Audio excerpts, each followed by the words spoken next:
건강경 강의 7번째 시간입니다. 근데 건강경을 강의를 갖다가 들어서 못하겠나 싶은데, 강의 처음에 이야기했다시피 이 부처님급에 해당되는 부처님이 지은 거죠. 그래서 여기는 그 많은 공덕이 들어 있습니다. 그래서 이걸 읽고 듣다가 보면은 자기 나쁜 업이 봄날에 얼음이 녹듯이 한 방울 두 방울 똑똑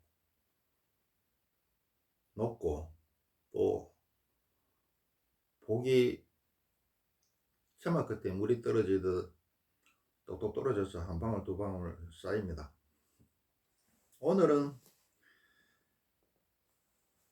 아라한에 대해서, 아라한은 소승불교에서 최고 경지죠. 대승불교에서 이야기하는 보살에 해당됩니다. 아라한의 경지에 대해서 이야기를 해보겠습니다. 아라한이 뭐냐? 일체 번뇌의 적을 모조리 죽인다. 그러니까 일체 번뇌가 사라진 단계를 아라한이라 그럽니다. 또 그 다음째 천인의 공양을 받는다. 그 하늘의 공양을 받는다 이 말입니다. 하늘 사람이 됐다는 거죠. 하늘이 돌보고 있다는 겁니다. 하늘 사람과 같은 경지라고도 이야기할 수 있겠죠. 그리고 또 뭐냐면 영원히 열반에 들어 다시는 생사윤회를 하지 않는다. 부처님이 출가한 것도 뭡니까? 열반을 해서 이 고통스러운 사바세계에서 다시 윤회하지 않는 거죠.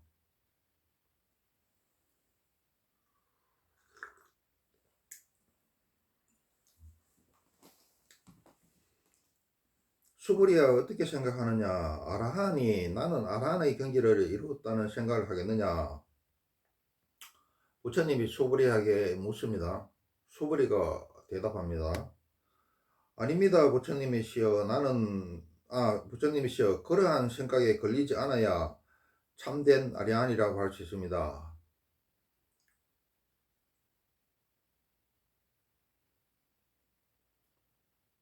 건강이 처음부터 끝까지 자꾸 걸리지 마라 그러죠.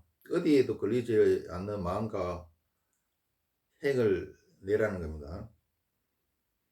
부처님이시여, 나는 아라한의 경지를 이뤘다는 생각을 하는 아라한은 아상, 인상, 중생상, 수자상에 걸려 있는 것입니다.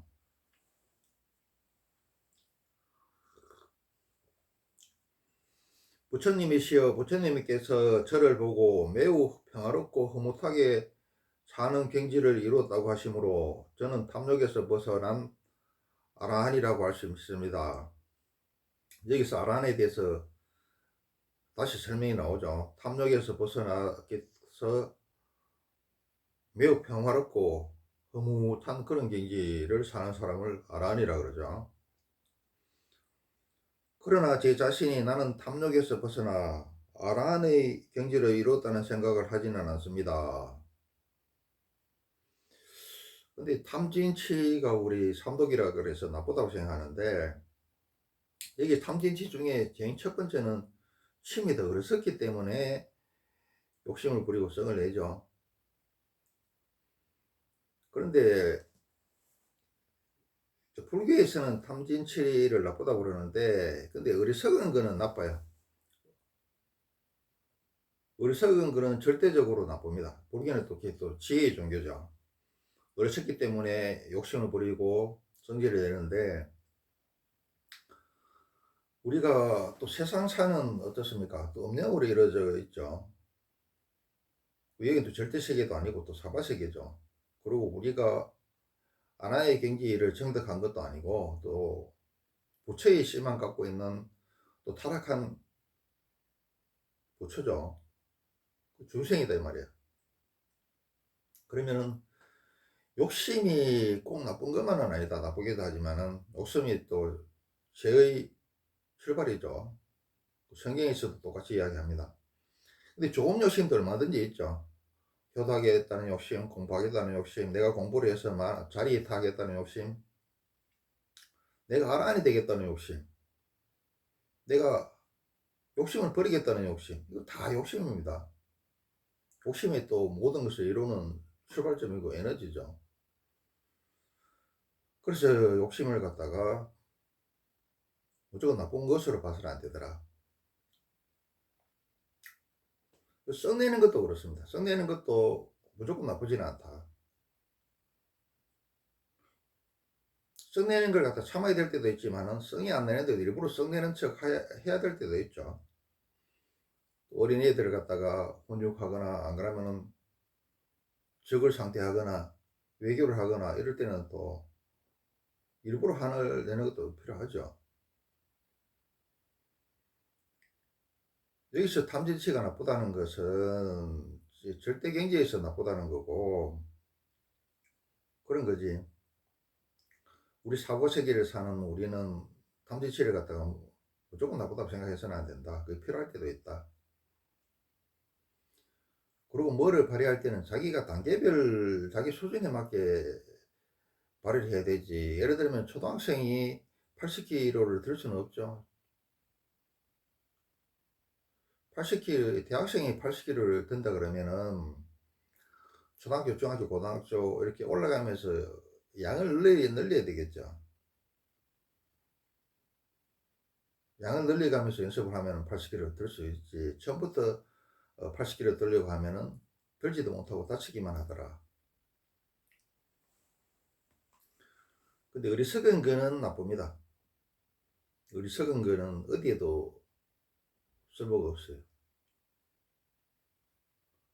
우리 불교는 지혜의 종교이기 때문에 저번에도 말씀드렸습니다만은 악을 행하더라도 알고 행하면은 그 악의 크기가 줄어든다고 그랬어요. 그 다른 종교하고 좀 틀리죠. 그만큼 지혜를 강조하고 있습니다. 그러나 제 자신이 나는 탐욕에서 벗어나 아란의 경지를 이루었다는 생각을 하진 않습니다. 아란이라는 이런 상에 걸리지 않는다는 거죠. 부처님이시여 제가 나는 아란의 경지를 이루었다는 생각한다면 부처님께서 저를 보고 수보리는 아란나 행을 하고 있다는 말씀을 하지 않으실 것입니다. 제가 그런 생각을 하지 않으므로 부처님께서 수보리가 참으로 아란나 행을 하고 있다고 하시는 것입니다.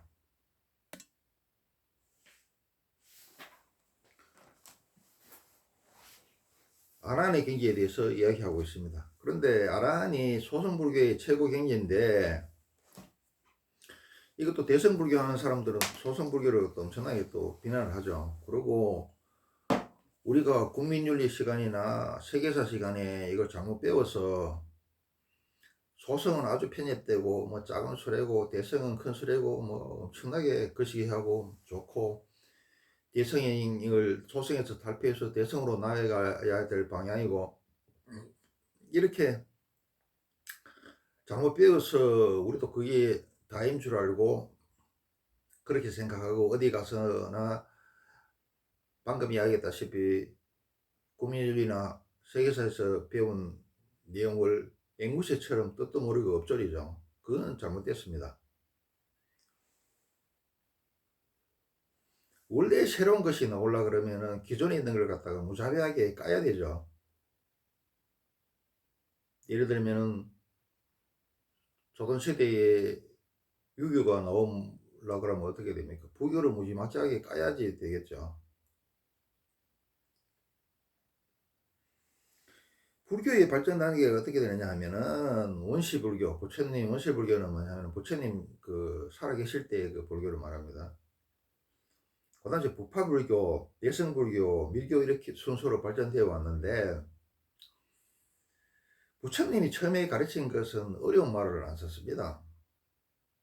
그 암경을 부처님이 말씀하신 암경 이런 걸 보면 알지만 굉장히 쉽게 되어 있어요. 근데 그 밑에 악어들이 부파불교에 와가지고 막 자기들이 똑똑한 놈들끼리 모여 앉아가지고 쉬운 말 어렵게 하고 가까운 거 빙 둘러가 이야기하고 막 이리로 꼬고 저리로 끌고 막 말을 갖다가 막 나눠 놓고 이렇게 해 가지고 대중들하고 유리가 돼 버렸어요. 대중들하고 떨어져 보고 대중들은 못 알아듣고 저끼리 붕 떠 버렸죠. 그리고 공리공론이 이르렀고 대중교화 이런 거는 뭐 안 하고 저끼리 뭐 골방에 모여 앉아 가지고 말이야 복잡하고 뭐 난해하고 일반인들이 알아듣지도 못하는 그냥 이론이나 만들고 이렇게 했어요.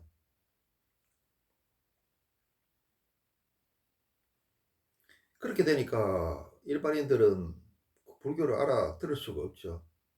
그럼 불교가 일반인들하고 분리가 돼 버리더라. 또 힌두교에서는 자꾸 또 불교 신도들을 꼬시고 자기들한테 다시 돌아오라고. 그래서 이 부파불교의 이와 같은 문제점을 비판하고 일어난 게 대승불교입니다. 대승불교는 그 계획적인 스님들하고 제가 신도들 중에 신심 있으면서 똑똑한 사람들이 그 제가 신도 중에 탑을 부처님 그 사리탑을 관리하는 사람들이 주로 이루죠. 그 사람들이 모여가지고 소승불교를 부파불교를 소승불교라고 이야기하면서 그런 원시불교 부파불교를 소승불교라고 비판하면서 저거는 작은 수레에 비유를 하고 아라한을 갖다가 자기 혼자만 생사윤회를 탈피하려는 아주 그 저 나쁜 사람으로 단기가 낮은 사람으로 이렇게 비하를 했죠. 그러면서 자기들은 어떻습니까?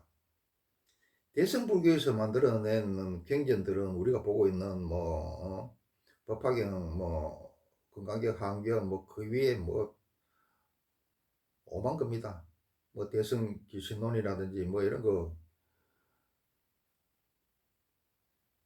자기들이 법화불교에서 그냥 공리공론이고 이론에 복잡한 이론 만들고 어렵게 만들고 가까운 거 멀리 이야기 빙둘러 이야기하고 몇 번 꼬고 쉬운 거 어렵게 하고 이렇게 비판해 놔놓고 대승불교에서는 더 복잡하고 더 난해하고 더 빙둘러서 이야기하고 꼬는 것도 몇 번 더 꼬아놨습니다.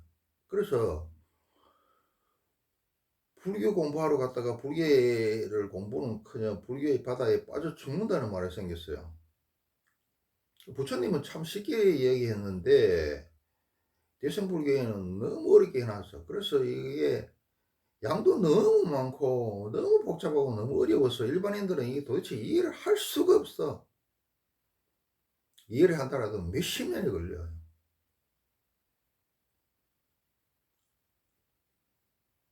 그래 어떤 현상이 일어나느냐. 그냥 아주 일리트만 이해를 하고 나머지는 그냥 이걸 이해를 못해서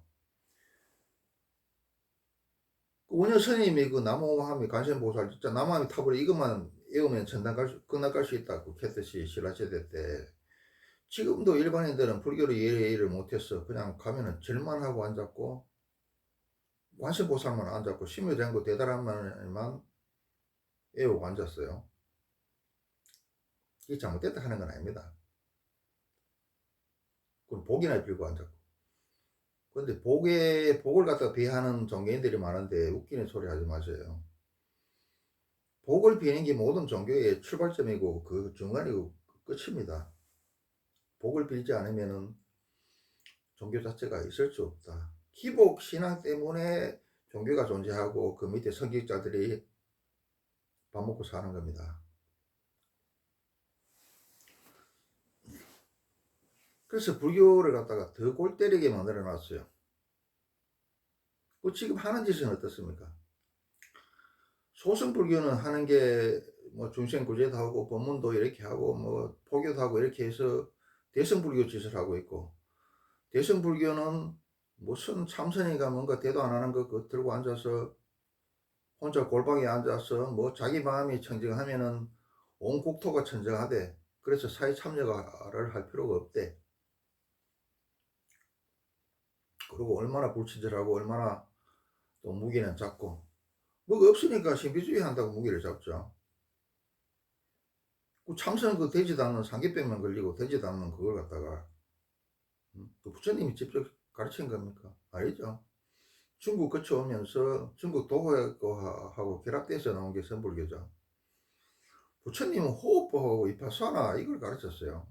그래서 그 옛날에 보면은 서울대 출신들이 윤회가 있다는 말을 듣고 대거 출가했다고 신문에 나온 적이 있습니다. 그 스님 중 일부는 다시 환속을 하고 남아있는 스님들이 있는데, 그 스님들이 참선 이걸 해보면 안 된다는 걸 알고 이파사나로 돌아섰다는 이야기를 자기 입으로 직접 해요. 그 양심 있는 스님들은 그렇게 이야기합니다. 그래서 대성들은 지금 소성짓을 하고 있다. 그리고 대성불교밖에 우리가 모르는 우리 제가 신도들이나 불자들은 불교를 제대로 알기 위해서는 그 원시불교 부처님이 직접 말씀하신 암경 이렇게 보면 시중에 책이 있어요. 그걸 구해서 보셔야 됩니다. 그걸 굉장히 쉽게 되어 있어요. 그 현실적이고. 그래서 우리가 국민윤리나 세계사에서 잘못 배운 소성은 뭐 나쁘고 우습고 대성은 대단하고 나아가야 될 방향이고, 그걸 앵무새처럼 믿고 졸이면 안 되겠더라.